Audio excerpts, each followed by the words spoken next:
colocar o tio Zezé, né? Já mandou o primeiro superchat de hoje. Faltei sexta, mas hoje estou aqui. Boa noite, Ed, Gui e todos os vascaínos. Concordo com o Edmundo. Corinthians, se ficar entre os 10, está ótimo. E o Vasco também. A não ser que um milagre aconteça, manda o tio Zezé aqui. O seu Corinthians, né, tio Zezé? Corinthians e o Vasco, né? Hoje, aliás, a gente vai passar daqui a pouco, viu, pessoal? Pelos times da Série A que estão no Campeonato Brasileiro, para a gente ver. A gente já fez isso no ano passado, fazer de novo esse ano, né? Teoricamente, se está à frente ou não, né? O Vasco da Gama, a gente faz um número aqui para a gente saber mais ou menos, né? O que a gente pensa nesse começo de campeonato para a gente comparar depois no final, né?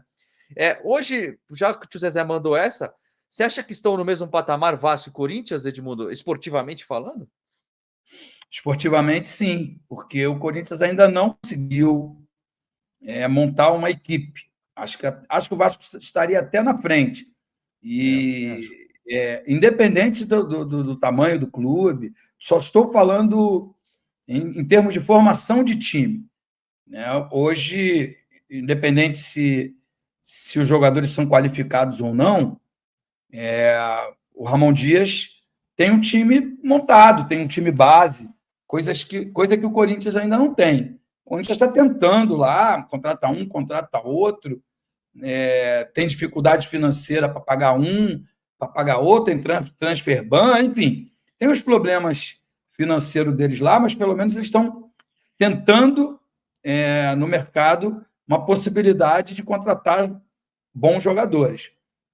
Isso ainda não aconteceu, mas acho que vai acontecer. A não ser que comece a perder o Antônio. Antônio, o que é mesmo o nome do técnico? Antônio Carlos, não. Não, Sei desculpa, lá. não é Antônio Carlos, não. Sei lá, Antônio. É Antônio Oliveira, isso mesmo. Antônio Oliveira. O Antônio Oliveira cai, sei lá, perde uma, perde duas, ele cai, aí fica um pouco mais difícil. Mas começa a ganhar com a torcida que tem, com o tamanho do clube, a camisa, a tradição, pode ser que embale, como aconteceu com o Botafogo ano passado. O Botafogo também não classificou o ano passado. Acabou disputando a Taça Rio, foi campeão e disparou na liderança aí e fez um dos melhores primeiros turnos da história do Campeonato de Pontos Corridos. Então, esses times gigantescos, tudo pode acontecer.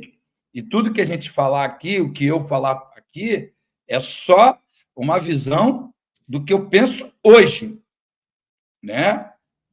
A partir de domingo, que se Deus quiser, o Vasco vai estrear em casa contra o Grêmio, pode ganhar, vai ganhar, porque o Grêmio pode querer ou não poupar um ou outro jogador por os jogos da Libertadores, enfim, a gente nunca sabe, né, o que vai acontecer na semana que vem. Mas eu acho que o Vasco está atrás do Grêmio, por exemplo. Né? Não é porque o Grêmio foi campeão, não. É que o Renato tem um jeito de jogar, tem uma defesa sólida, 2 volantes, um meia de criação, a referência e o velocista, o cara que cruza, ele tem um esboço. Sabe e ele fazer, né?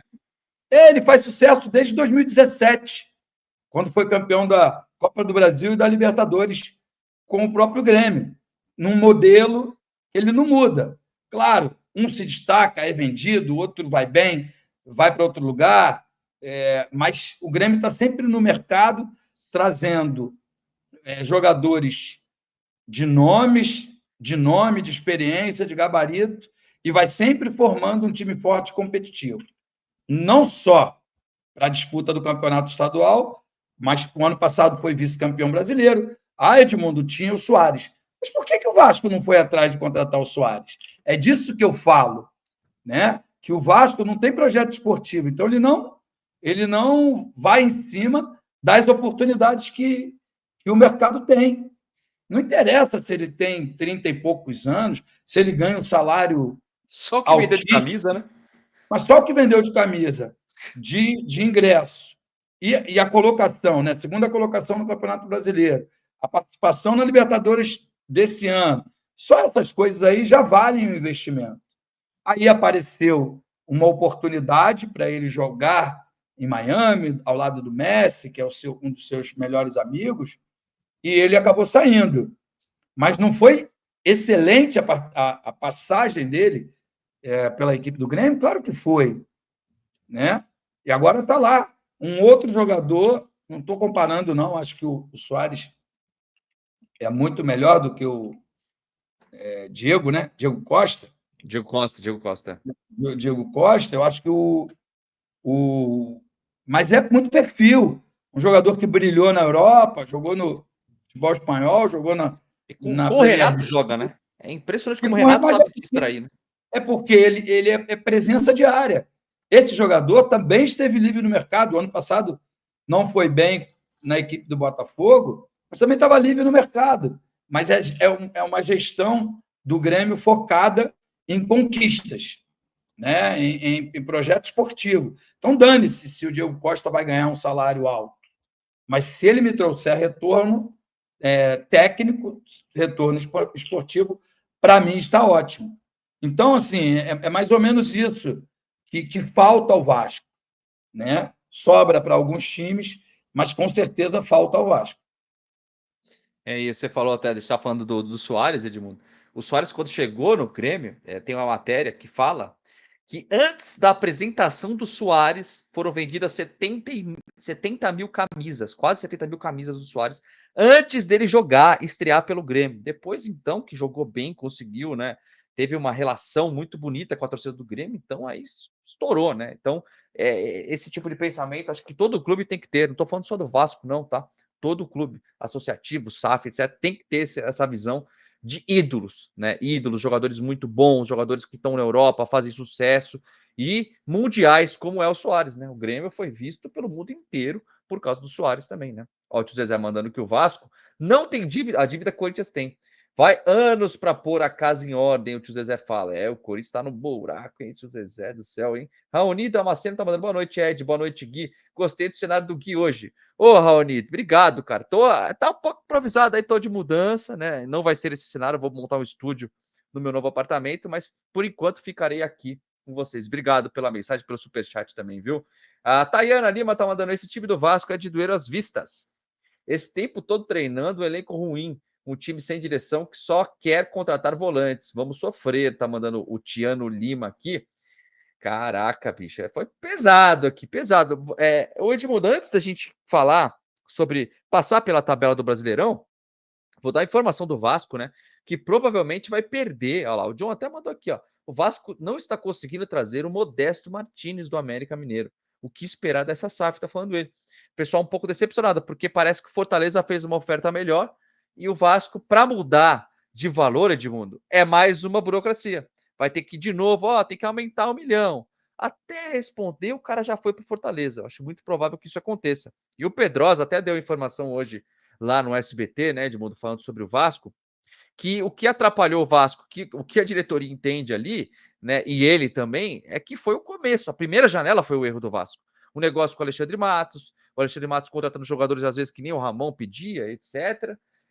E o problema foi esse, né, cara? Tudo bem, a gente está falando aqui do Martínez, Marlon Freitas, que também ainda está tentando, mas o Botafogo não está facilitando. O Kaique do Juventude.